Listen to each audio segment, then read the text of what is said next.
Olá pessoal, novamente vamos para a segunda parte de diodos. Então paramos aqui em diodos usando válvula. Eu expliquei o funcionamento da válvula termiônica, né?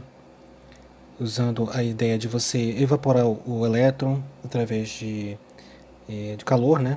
Você dá energia cinética ao elétron que consegue pular o vácuo. Então você forma os raios catódicos, que acabam criando uma corrente elétrica na válvula.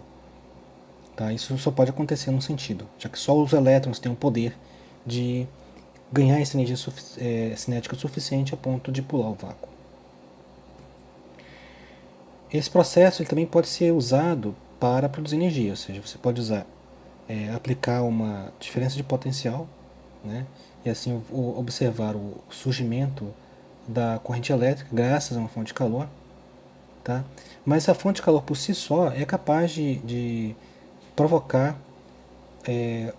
o elétron para que ele pule o vácuo. Então, se você encurtar demais a distância entre os terminais e se você colocar uma área suficientemente grande, é possível você aquecer um determinado terminal.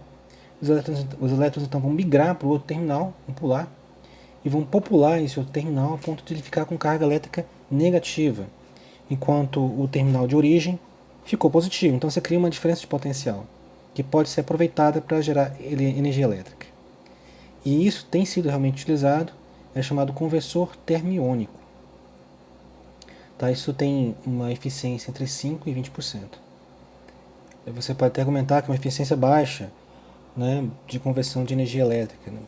Até o motor de gasolina hoje em dia, motor a gasolina hoje em dia, tem uma eficiência bem melhor do que isso. Pode chegar até uns 30%, 35%. Motores diesel superam isso, chegam a 40%.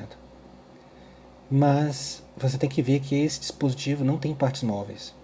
Então isso é muito vantajoso quando você quer poupar espaço e peso. E era exatamente esse problema da União Soviética na década de 70. Eles criaram um programa chamado Cosmos 954. E eles precisavam de uma fonte de energia elétrica para os seus satélites espiões. O problema é que não é que não existia painel solar naquela época. Existia. Mas o painel solar ia ser um problema sério para o satélite, porque ele precisava se aproximar muito dos Estados Unidos. Então ele tinha uma órbita elíptica. E quando ele se aproximava dos Estados Unidos, ele tocava na atmosfera. Então ele precisava ser um satélite aerodinâmico. Não podia ter painéis solares, porque os painéis solares eles vão adicionar perdas, né? E o satélite ia acabar caindo prematuramente. Então, para evitar o uso de painéis solares, então foi utilizado um conversor termiônico e um reator nuclear. Não foi o primeiro satélite que foi feito dessa natureza, mas o famoso Cosmos 954 foi aquele que caiu no Canadá. Uma daquelas passagens tem um problema de controle, né, de altitude, e acabou entrando na atmosfera queimando e criando uma espécie de acidente radioativo, né, grave. Né? Foi uma situação bastante complicada entre o Ocidente e a União Soviética naquela época. Então, mais informações vocês podem pegar nesse site. Foi uma referência, inclusive essa imagem eu coloquei lá do Wikipedia, mas tem vários vídeos no YouTube narrando, inclusive documentários, discutindo como é que foi esse problema do cosmos. Foi um problema sério, internacional, né? Mas enfim, inclusive tem alguns satélites ainda com reatores nucleares ainda que estão abandonados na órbita na Terra. Um belo dia eles podem cair em cima da gente. Isso é um outro problema.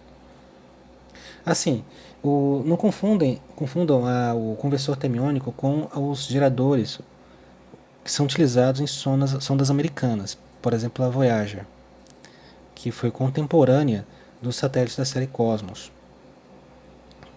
Porque a Voyager utilizava termopares para poder fazer a geração de energia elétrica a partir de uma diferença de temperatura, diferencial de temperatura.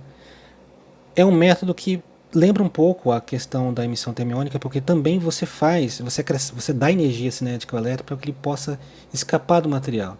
E assim ele deixa o material positivo enquanto acrescenta carga negativa a outro terminal. Mas o processo é um pouco mais interessante, um pouco mais complicado no caso desse efeito. Isso que é chamado efeito Peltier, né? Ou Seebeck, né? Dependendo do tipo de dispositivo. Esse efeito, porque ele é feito com dois materiais distintos, com eletronegatividade distintas. Então, num portador de carga é o elétron, no outro portador de carga não é o elétron, uma lacuna. A gente vai ver mais ou menos mais como funciona isso mais adiante. Mas não é tão simples assim quanto o conversor termiônico. Não que o emissor conversor termiônico seja ruim. Não. Se você fizer ele bem construído, com uma placa bem próxima, ou seja, os dois terminais, positivo e negativo, bem próximos uns dos outros, separados por um vácuo muito bom, ele pode ser tão eficiente quanto, ou até melhor. Tá? Questões de escolha de engenharia mesmo. Foi uma escolha da época e por questões de praticidade, de conhecimento, dos grupos de engenheiros já trabalharem, né, terem mais experiência, foi escolhido uma tecnologia em relação à outra, mas ambas são compatíveis, são equivalentes. Legal? Com semicondutores, na verdade, as células Peltier ficaram bastante mais populares e baratas. Né? Inclusive são utilizadas modernamente em alguns bebedouros, né? Que eles refrigeram a água. Eles fazem isso utilizando células Peltier. Apesar da menor eficiência, são muito compactos. Então, uma coisa compensa a outra. Então, agora vamos ver como é que funcionaria isso no caso dos semicondutores. Né? Como é que vamos fazer um diodo semicondutor? Né? Nós vimos que podemos aproveitar o efeito termiônico para criar um dispositivo que só conduz numa dada direção. Como seria isso para fazer? Como poderíamos fazer isso usando semicondutores? Tá? Então, nós vamos ter que lembrar um pouco lá de química, da tabela periódica de elementos. Né? E vamos focar em duas famílias aqui, a família 3A e a família 5A. Tá? Então, nós vamos fazer o seguinte, vamos pegar o silício que é um semicondutor, mas é um elemento da família 4A. Substituto do silício poderia ser, por exemplo, o germânio, o carbono. Né? Podemos também fazer semicondutores utilizando esses materiais. Mas o silício, pela abundância e pela facilidade de trabalho, de tecnologias, né? Nós vamos preferir utilizar o silício. Ok? Então o silício semicondutor, ele é um semicondutor porque ele não é nem isolante nem um condutor. Ele está realmente no meio do caminho. Né? Então ele vai ser um péssimo condutor, então ele vai ser um péssimo isolante. Tá legal? Só que você pode fazer um tempero desse semicondutor. Você pode pegar, por exemplo, silício, que ele vai ter uma estrutura cristalina, aproximadamente aquela do diamante, né, ou do grafite, formando ligações covalentes e ele é tetravalente. Então, colocando de forma planar, ficaria assim, com esse aspecto.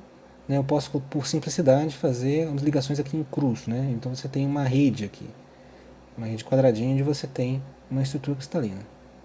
O que acontece se você colocar uma impureza nessa estrutura, na marra mesmo? Você vai forçar um outro átomo que não é da família 4A aqui. Por exemplo, da família 3A, boro, alumínio. Né? Suponha que seja boro. O que vai acontecer aqui? Tá? Esse material vai ficar aqui e não vai conseguir fazer todas as ligações com todos os silícios que estão vizinhos. Vai ficar devendo, né, uma ligação. Para completar essa ligação, seria necessário um elétron extra. Então, este material vai acabar, esse átomo em particular, vai então acabar tentando roubar esse elétron de outro átomo vizinho. Estou simplificando as coisas, tá? Não é física do estado sólido, não é engenharia de materiais, ou materiais elétricos, não é uma disciplina desse tipo. Mas vamos quebrar o galho aqui, né? Então o que acontece? Para obter estabilidade, ele vai ter que roubar esse elétron de algum outro átomo. Então ele vai estar querendo o elétron. Então eu posso dizer que ele é positivo, porque ele está tentando atrair um elétron. Tá? Então nós temos o material do tipo P. Por que P? Porque é positivo. Né? O P vem de positivo, um material que está atraindo, né? Ele quer elétrons. Tá? E essa ausência de elétron aqui é chamada de lacuna. Ok? Já ao outro lado, você tem esse material aqui, que foi o semicondutor silício, por exemplo, né? Que foi contaminado com um átomo, né? Você colocou na marra um átomo no meio da estrutura cristalina. E esse átomo é da família 5A, ou seja, ele tem um elétron a mais, ele tem 5 elétrons na última camada. Então ele vai conseguir fazer as 4 ligações com os átomos vizinhos, ligações covalentes, mas vai ficar sobrando um elétron ali. Esse elétron não serve para nada. Tá? Então, esse elétron vai ficar meio solto. Tá? Não tem nenhum outro elétron para formar um par, para prender, para estabilizar esse elétron na órbita. Então ele vai ficar passeando pelo material. Tá legal?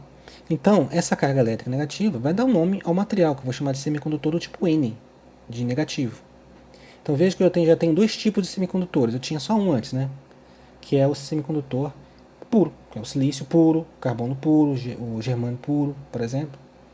Ele é um semicondutor que eu vou chamá-lo de intrínseco, que é um semicondutor original, né? Intrínseco.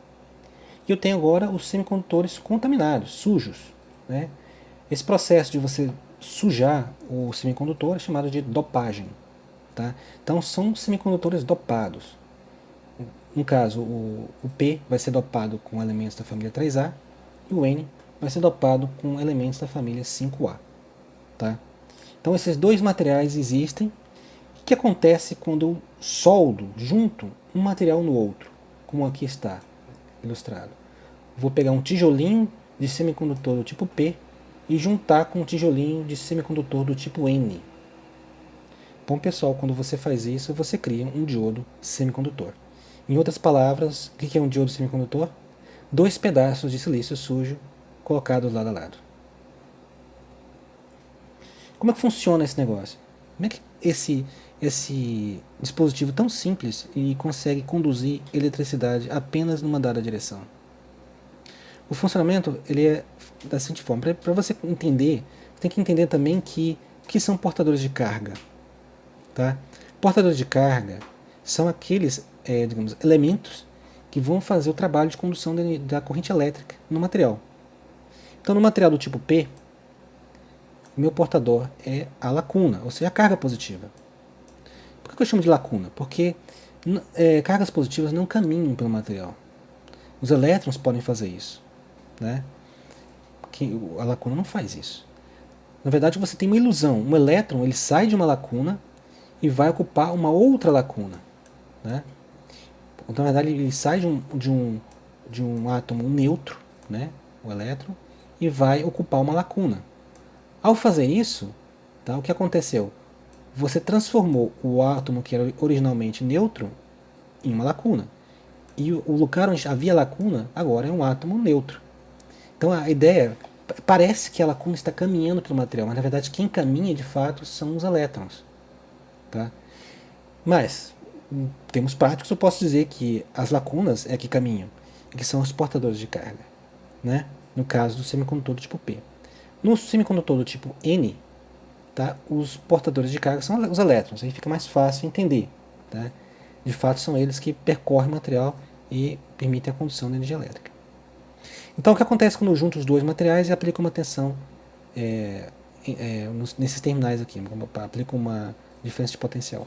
Eu vou colocar uma carga positiva aqui e uma carga negativa aqui, certo? Repara que a carga positiva vai expulsar as lacunas desse terminal, enquanto a carga negativa vai expulsar os elétrons. Eles vão se encontrar bem no meio dessa junção entre os dois materiais semicondutores sujos. Tá? Então, eles vão se anular aqui dentro. Tá? Só que aí você vai puxar mais cargas do polo positivo da bateria, que vão ocupar o espaço daquelas que foram neutralizadas. Mais elétrons vão ser também drenados do terminal da bateria, que vão ocupar os elétrons que foram neutralizados. E aí você tem uma contínua corrente elétrica. E aí você formou a corrente elétrica. Tá? Então, nessa região aqui, essa região que você tem entre os dois materiais P e N, você tem a região onde acontece a recombinação. Nessa região, exatamente nessa região, os elétrons se cancelam com as lacunas e praticamente todos os portadores de carga do material desaparecem. Então essa pequena área aqui vai se comportar como se fosse silício puro, silício intrínseco. Entenderam? Muito bem, então esse é o diodo semicondutor conduzindo. Na próxima aula vamos ver o diodo semicondutor, como ele faz para realizar o bloqueio da corrente elétrica. Até mais.